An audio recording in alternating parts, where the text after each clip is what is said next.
I never thought my marriage would end over a phone call, especially one that wasn't even private.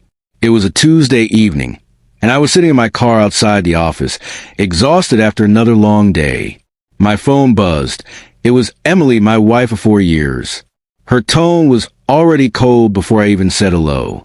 "Daniel," she said sharply, "I can't do this anymore." I blinked, taken aback. "Do what?" "This marriage.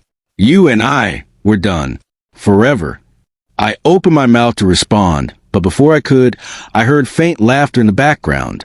Then a voice, her sister's, whispering, "He sounds shocked." That's when it hit me. She had me on speaker. "Emily," I said slowly, trying to stay calm, "am I on speaker right now?" Silence. Then a soft chuckle. Her sister said, "Just tell him, he deserves to know." My stomach tightened. "Tell me what?" Emily's voice wavered just slightly before she hardened it again. "I've decided to move out. I'm staying with my parents for now. I'm done pretending this marriage works." I didn't raise my voice. I didn't plead. I just said one sentence. "All right, if that's how you feel, I won't stop you." Her tone shifted instantly, like she hadn't expected me to agree so easily. "You're not even going to fight for me?" I sighed. "You made your decision, and you made it on speakerphone. What else is there to say?" Then I hung up. That night, I packed a few clothes, grabbed my laptop, and drove to a hotel on the edge of town. Not because I was defeated, but because something about that call felt off. The laughter, the tone, the timing, it didn't sound like heartbreak. It sounded like performance. So I decided to stay quiet and watch. The next morning, I woke up to 3 missed calls from Emily's mom, then another from her dad.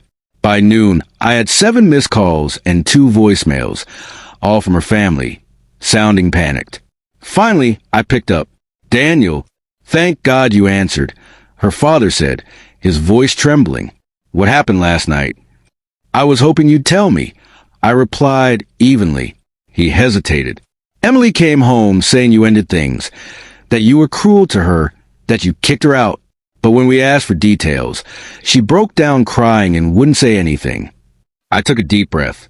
"With all due respect, sir, that's not what happened. She called me, told me it was over, on speaker, with her sister laughing in the background." There was a long silence on the line.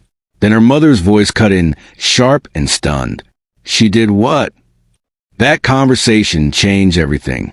Apparently, Emily had stormed into her parents' house the night before, crying and telling them she was finally free from an unappreciative husband. She said I had yelled at her, insulted her, and told her to get out. But when I told her parents the truth, that I hadn't even raised my voice and that she'd made the entire call public, her mother was furious. Turns out, Emily's family didn't know that her sister, Sophie, had been egging her on for weeks. Sophie had recently gone through a breakup herself, and she'd been telling Emily that I was holding her back, that she deserved to live a little. That speakerphone breakup wasn't just a spur-of-the-moment decision. It was planned. Later that day, I got another call, this time from Emily herself. She sounded panicked. "Why did you talk to my parents?" "Because they wouldn't stop calling me," I said calmly. "Apparently, they didn't know about your little performance last night." "It wasn't a performance," she snapped. "You just don't understand how I feel." "I understand perfectly." I cut in. "You wanted to end our marriage in front of an audience. Now you're dealing with the crowd reaction." She went silent. Then she whispered, "They're furious with me. You made me look bad." I almost laughed. "Emily, you didn't need my help for that." A week passed.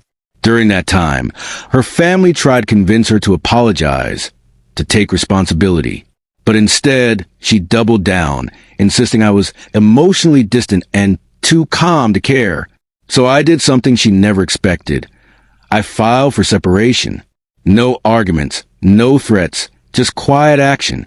When she was served the papers, she called again, crying this time. "Daniel, please don't do this." I didn't mean for it to go that far. Sophie was just... "Sophie didn't dial my number." I said. "You did." "I thought you'd fight for me," she whispered. "I did," I said gently. "For years. You just didn't notice." 3 days later, her father called again. "She's devastated," he said. "She knows she went too far." "I don't hate her," I replied. "I just don't want to live in a marriage that feels like a stage show." He was quiet for a moment. Then he said something I'll never forget. "She's learning the hard way that silence can speak louder than shouting." A month later, I heard from a mutual friend that Emily had started therapy and cut ties with Sophie. Apparently, she'd finally admitted that she pushed me away because she was testing if I'd fight for her. But relationships aren't tests, they're choices. And once you turn love into a performance, you stop being a partner and start being an actor in someone else's script. Looking back, I don't regret walking away without drama.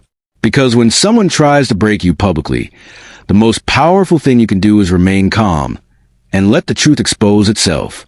Emily learned that lesson the next morning when her family called her in panic. Not because she lost me, but because she finally realized why.